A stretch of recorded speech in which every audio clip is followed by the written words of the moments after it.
Assalamualaikum warahmatullahi wabarakatuh. Perkenalkan kami dari kelompok 3 mata kuliah Manajemen Operasional Lanjutan. Saat ini kami sedang berkunjung ke Riva Cake and Bakery di daerah Cigombong. Riva Cake and Bakery ini merupakan salah satu UMKM yang ada di Kabupaten Bogor dan sudah memiliki legalitas yang lengkap seperti sertifikat halal, BPOM, dan sudah terjamin kualitas serta kue ini sangat bermutu dan bergizi. Nah, di sini ada bukti bahwa Riva Cake and Bakery ini merupakan salah satu UMKM yang berprestasi di Kabupaten Bogor. Riva Cake and Bakery ini berdiri sejak tahun 2010 dan saat ini masih beroperasi. Saat ini kami sudah bersama dengan owner dari Riva Cake and Bakery. Kepada Ibu, boleh diceritakan profil perusahaannya seperti apa? Assalamualaikum warahmatullahi wabarakatuh. Saya berterima kasih karena teman-teman mahasiswa-mahasiswi sudah bersedia untuk ada di dapurnya Riva Cake untuk kita nanti sama-sama akan membuat roti unyil ya, yaitu salah satu produk dari Riva Cake. Usaha ini, Riva Cake ini saya dirikan sejak 2010, yang mana 2017 saya bergabung di UMKM Kecamatan Cigombong. Alhamdulillah saya bisa memproses semua dan memenuhi syarat untuk bisa menjadi UMKM berprestasi di 2020 untuk mewakili Kecamatan Cigombong. Produk kita sebetulnya bukan hanya roti, tetapi juga ada produk-produk unggulan yang lain, seperti sarang semut yang kita produksi dengan menggunakan tepung palas, yaitu olahan pangan lokal. Tetapi itu kita nggak produksi secara rutin setiap hari. Saat ini yang kita gunakan dan kita akan praktekkan adalah khusus untuk pembuatan roti unyil. Demikian. Selanjutnya kita akan masuk kepada proses wawancara serta proses produksi di pembuatan roti unyil. Untuk bahan baku buat produksi itu dari mana aja, Bu? Kalau untuk darurat yang kira-kira bahannya bisa dijangkau, di sini juga kan pasar dekat di Cigombong ada tuh bahan-bahan TBK. Tapi kalau untuk yang butter yang agak-agak sulit didapat, kita di Bogor. Biasanya kita di Yuk ada, di Grand ada khusus untuk bahan kue.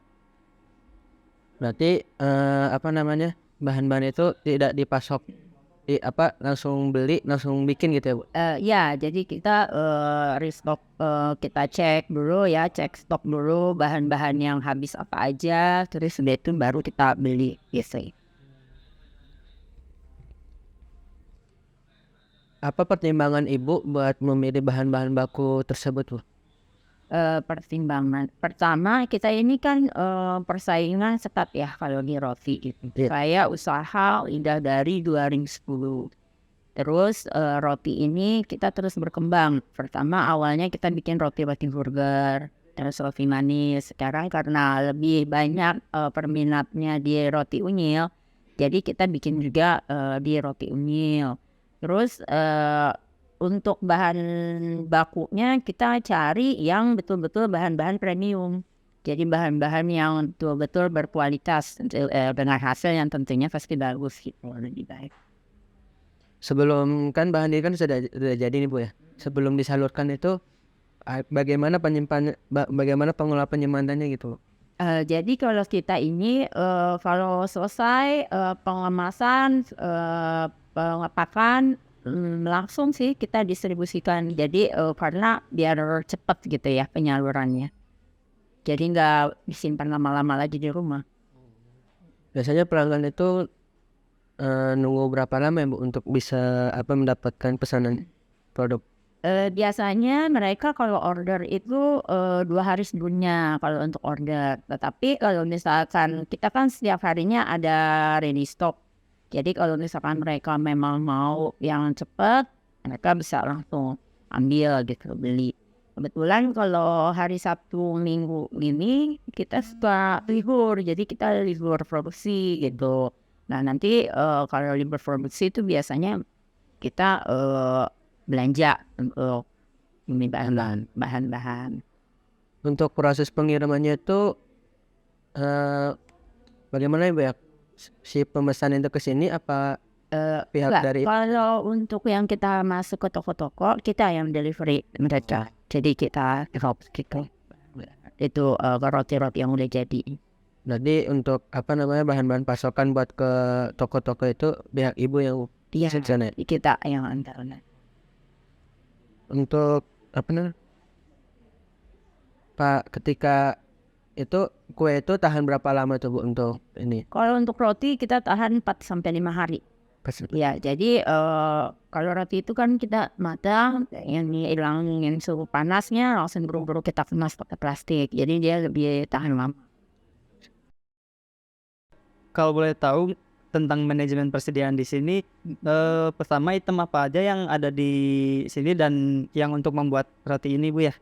Oh iya, gini, kalau saya kan untuk pembuatan roti seperti biasa sih pada umumnya roti itu kita menggunakan terigu yang proteinnya tinggi, cakra. Karena di sini nanti kita akan bikin roti unyil, jadi saya combine antara cakra dengan segitiga. Terus yang paling penting lagi untuk roti adalah raginya. Raginya sih merek apa aja ya. Ada Sermipan, Mauripan, ini ragi, ini pengembangnya, telur, terus ini butter, gula, nanti ada juga susu cair UHT. Itu varian untuk isian-isian roti. Berarti kalau bahan baku yang utamanya paling kayak tepung. Ya, jadi kalau roti Telur ya? itu bahan baku utamanya gula, terigu, air, sama ragi. Iya. Kalau untuk kuantitinya sendiri itu berapa Bu sekali produksi biasanya? Untuk seharinya untuk roti unyil ini kita bikin 200 pieces. Untuk roti-roti manis itu 150. Kita distribusikan ke toko-toko yang terdekat di sini aja. Kalau untuk pembelian sendiri, biasanya untuk pembelian bahan bakunya, ataukah dilakukan 1 minggu sekali atau? Iya, kita per 1 minggu. Jadi langsung kita beli di TBK yang di Bogor. Oh, untuk sistem pengendalian persediaan sendiri itu kayak gimana Bu ya? Maksudnya Jadi kita ada minimum stoknya ya. Misalnya kita terigu udah mau habis nih stoknya, ada pencatatannya kan, terus langsung kita belanja gitu aja. pakai safety stock gitu Bu ya? Iya, pakai sistem stok. Ibu, kalau untuk menciptakan produk yang bermutu itu biasanya harus bagaimana, Bu? Pertama bahan baku. Kita pilih dulu bahan-bahan bakunya yang premium. Itu pasti kualitasnya akan lebih baik, hasilnya akan lebih bagus. Terus kita juga harus perhatikan pas saat kue ini atau roti ini udah selesai kita produksi, itu nggak boleh didiamin terlalu lama. Jadi misalnya angetnya atau udah dingin nih, kita langsung kemas di plastik. Itu juga bikin roti itu lebih lembut dan tahan lama. Itu salah satunya. Terus yang keduanya lagi, kita juga harus perhatikan betul-betul seandainya ini roti udah berapa hari nih di toko-toko, kita harus segera tuh untuk repeat stock supaya pelanggan itu dia nggak kecewa kalau misalkan beli roti kita. Seperti itu sih. Terutama di bahan ya, kalau bahan kita gunakan udah premium dengan takaran yang pas, pasti hasilnya bagus. Kan tadi untuk mempertahankan ya Bu ya. Tapi kalau untuk menciptakan produk yang bermutu, Menciptakan produk yang bermutu, kita harus memahami strategi marketing. Jadi kalau misalkan kita cari tahu nih di lingkungan kita kira-kira apa nih yang lebih laris gitu. Nah terus baru deh kita sesuaikan dengan pangsa pasar yang di sekitarnya kita gitu. Kalau misalkan kita mereka butuhnya nih kayak misalkan roti-roti unyil yang sekarang kan roti unyil itu buat oleh-oleh bisa, buat camilan ringan juga bagus gitu kan. Ya udah kita sesuaikan dengan selera pangsa pasar. Jadi roti atau produk yang kita hasilkan itu bisa laris lah di pasaran gitu. Jadi strategi marketingnya itu harus gencar. Kita lihat survei apa nih yang mereka senengin, apa yang mereka suka, kita sediakan. Jadi penjualan kita itu bisa bagus, laris. Terus menurut Ibu kondisi produk yang unyil ini yang menurut Ibu dijualnya itu berkualitas itu kayak gimana Bu? Yang enak pastinya. Yang enak tuh apa ya sih? Kita harus tahu ilmunya. Jadi semua balik lagi ke ilmunya. Kadang banyak ya roti di pasaran gitu ya. Nah kita bersaing sama mereka. Jadi kita ciptakan yang berkualitas. Kualitasnya gimana maksudnya? Ya kita pelajarin lah, kita belajar lah. Itu ilmunya harus sekali. Ibu apakah dari roti unyil itu ada yang mengajukan kepuasan terhadap roti unyil atau unyil yang ini?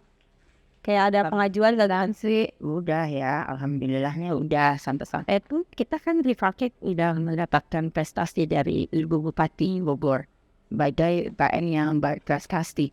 Jadi produk yang Refakit hasilkan itu semuanya produk-produk unggulan yang mereka gemari, yang mereka suka. Jadi mereka terus repeat orders. Jadi itu sebagian strategi buat apa sih narik kepuasan dari si pelanggannya ya Biar? Ya kita nomor satu tuh pokoknya kepuasan. Kadang kalau misalkan mereka beli suka testimoni ya kan. Nah dari testimoni itu kita pertahankan. Kalau misalkan ada komplain kita juga harus bisa perhatikan. Jadi untuk perbaikan kita gitu. Saya ini suka. Ibu, kalau boleh tahu berapa jumlah karyawan yang ada di sini? Karyawan kita ada 2, tapi itu yang nginap ya, karyawan nginap ada 2. Tapi kalau misalkan kita untuk yang bantuan nggak nginap itu kadang kita panggil 2-3 orang lagi kalau lagi ada orang banyak. Panggil dari warga sekitar? Dari warga sekitar, iya. Gitu. Tetangga gitu ya, yang mereka punya anak nggak melanjutkan sekolah, mereka kan punya waktu luang banyak, ya alhamdulillah mereka untuk dikaryakan.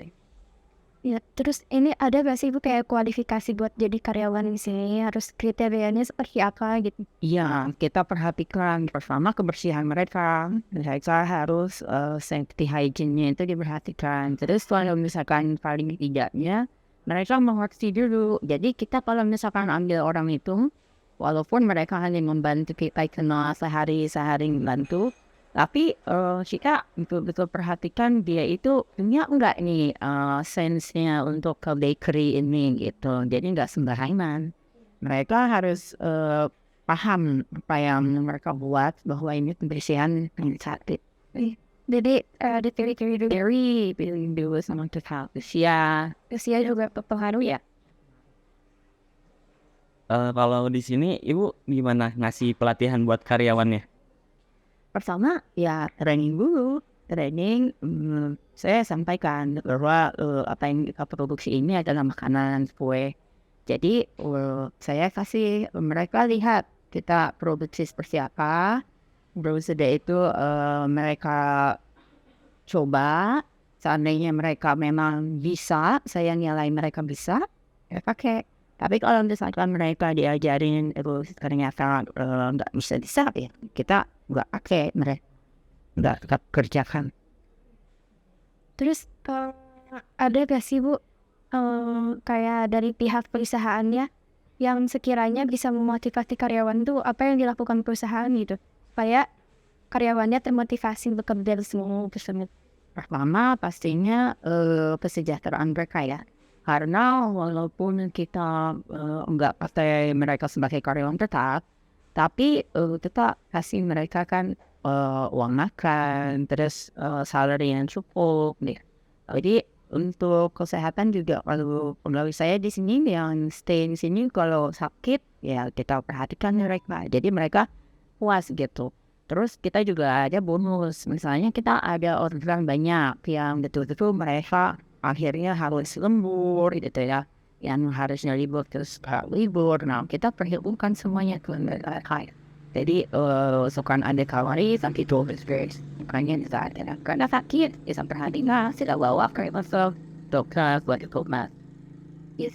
Jadi benefitnya emang sesuai. Ya sesuai dengan apa yang mereka kerjakan dan apa kita gitu ya. Setiap kita ya kita juga kita. Oke. Kira-kira bentuk kompensasi apa aja yang Ibu berikan kepada karyawan ini? Kompensasi selain gaji yang pokok, terus bonus kalau mereka memang kerjanya lembur, terus ada juga bonus kesehatan.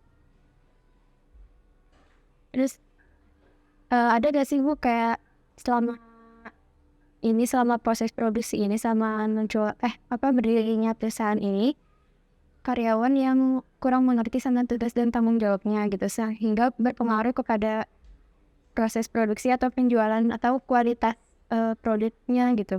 Dan gimana cara Ibu menanggapi hal tersebut gitu menangani? Ya banyak kendala-kendala yang seperti itu ya dengan SDM. Kita kalau misalnya mereka itu memang tidak bisa mengikuti SOP-nya kita kan punya SOP sendiri ya. Kalau mereka memang tidak bisa mengikuti SOP, kita lihat dulu mereka kira-kira karyawan baru yang benar-benar emang belum tahu atau yang mereka udah lama tapi nggak tahu-tahu. Kalau misalkan mereka udah lama terus sudah tidak tahu-tahu, ya pastinya saya nggak garansi mereka. Saya kasih tahu. Awal bekerja di sini saya selalu sampaikan bahwa seandainya tidak bisa mengikuti SOP yang saya terapkan, mereka juga nggak bisa tertib gitu ya kita nggak bisa paksa mereka gitu. Jadi mereka sendiri tahu gitu konsekuensinya. Biasanya mereka berusaha tuh untuk bisa belajar, bisa ngikutin peraturan yang ada di sini. Jadi ada kesepakatan di awal. Terus Ibu bagaimana cara mempertahankan loyalitas karyawan di sini? Saya rasa kalau misalkan kitanya ownernya itu ramah ya sama mereka, terus kadang saya tuh sama karyawan nggak selalu saya angkut karyawan. Jadi ya kita sebagai teman juga gitu. Terus kita juga menerapkan sistem kerja yang ramah, nggak tegang, nggak yang ini relax saja gitu. Jadi mereka kerja di sini juga nyantai gitu, serius tapi santai. Nih, Ibu, jadi saya mau bertanya terkait manajemen kemeliharaannya ya Bu ya. Kan untuk menunjang kegiatan produksi tentunya mesin dan peralatan yang digunakan itu harus dipelihara, harus dirawat dengan baik. Nah, apakah ada pemeliharaan secara rutin terkhusus itu peralatan atau mesinnya itu? Kalau untuk roti ini, pertama yang kita perlukan kan mixer. Mixer itu kalau yang kecil ini adalah kapasitas 1 kilo. Jadi kalau misalkan saya juga kan buka baking class. Kalau baking class itu kita terlalu banyak produksi, kita menggunakan ini. Jadi kalau ini pemeliharaannya seperti biasa aja, ini bisa cuci kayak biasa ya, kayak kita pakai mixer biasa, dielap gitu. Kebetulan ini juga jarang dipakai, jadi sejak beli 2010 belum pernah saya servis ya. Nah kalau misalnya oven, ini oven saya di sini dia oven ada 2. Oleh oven itu taruh aja guys, walau misalkan ini sudah habis dipakai karena umurnya juga ini sekitar 12 tahun lah. Terus ini loyang-loyang, jadi pemeliharaannya paling 2 sekali. ya yang sering dicuci. Terus kalau misalkan untuk muas-muasin pakai mentega itu saya biasanya pakai mentega putih. Jadi yang lain itu enggak kena atau roti hitam kadang sih kok ada hitam ini pakai mentega ini enggak putih. Jadi dia bertahan lama kayak gitu. Terus kalau untuk produk yang lainnya, ini saya pakai mixer roti ini yang kapasitasnya 8 kilo. Jadi kurang lebih 20 liter. Nah ini baru kalau misalkan saya kadang per 6 bulan sekali panggil saya habis untuk tapi akan dibersihkan ya. Servis. Terus kalau untuk ini untuk bagelan. Jadi kalau saya bikin bagelan ini tamarinnya food dryernya ini juga nggak ada sesuatu yang khusus untuk pemeliharaannya. Paling hanya untuk dilap-lap aja, dibersihin dan ini kan nggak bisa dicuci. Jadi gitu. Itu. Jadi kita tuh memang kebersihan ya yang harus kita utamakan. Jadi sering-sering dilap, sering-sering bersihin kayak gitu. Suaranya dibersihkan aja. Ya, jadi kebersihan aja dijaga kebersihan. Ada beberapa yang diservis. Ya, kalau misalkan kayak ini karena mesin besar, nanti kita panggil bukan service. Nah, selain peralatan dan mesin kah, justru menunjang proses produksi, lingkungan produksinya juga harus mendukung itu ya, harus nyaman, harus bagaimana. Nah, itu gimana ya cara memeliharaannya?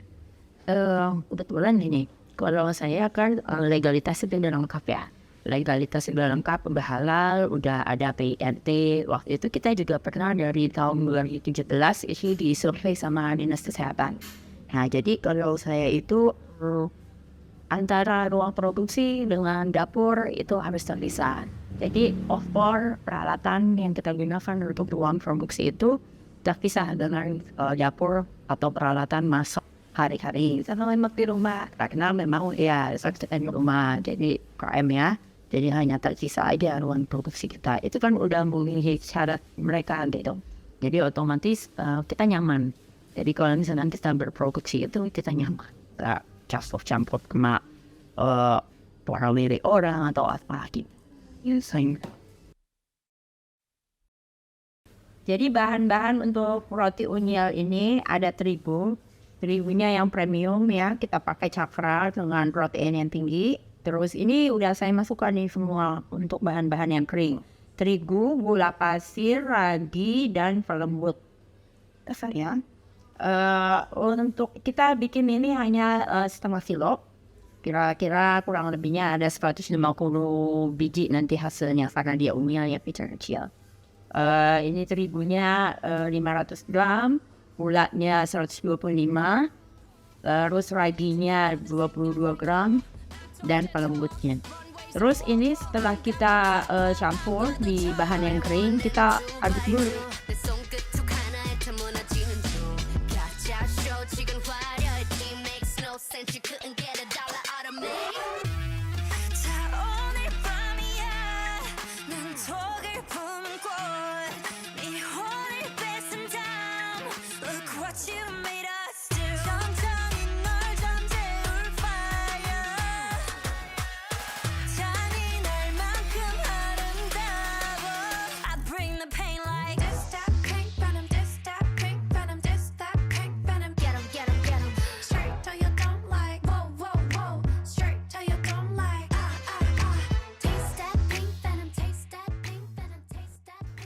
Untuk adonan roti kita mau potong itu jangan dicabik-cabik ya.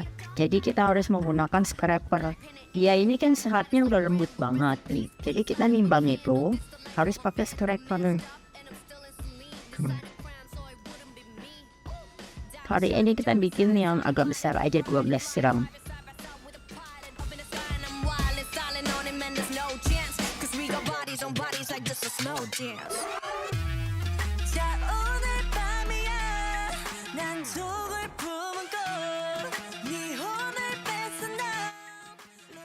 Setelah melewati proses menimbang dan rounding, kemudian adonan didiamkan kembali agar tidak kering.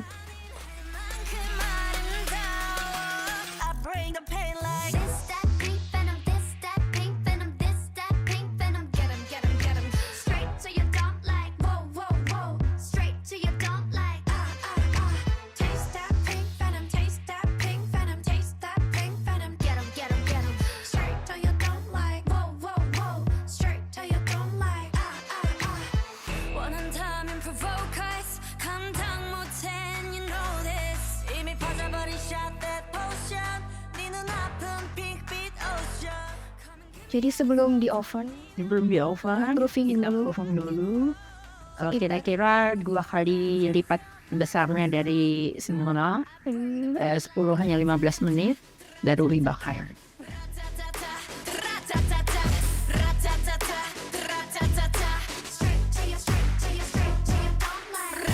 Itu nggak boleh terlalu ditekan karena ini lembut banget ya.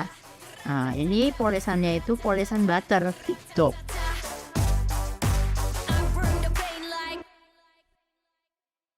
Alhamdulillah proses produksi pembuatan roti inyo ini telah selesai dilakukan. Buat yang penasaran, pengen tahu ini gimana rasanya roti unyil dari UMKM Riva Cake and Bakery ini, bisa langsung aja di follow Instagramnya di bawah ini. Terima kasih telah menonton video kami. Kurang lebihnya mohon maaf. Assalamualaikum warahmatullahi Warahmatullahi wabarakatuh.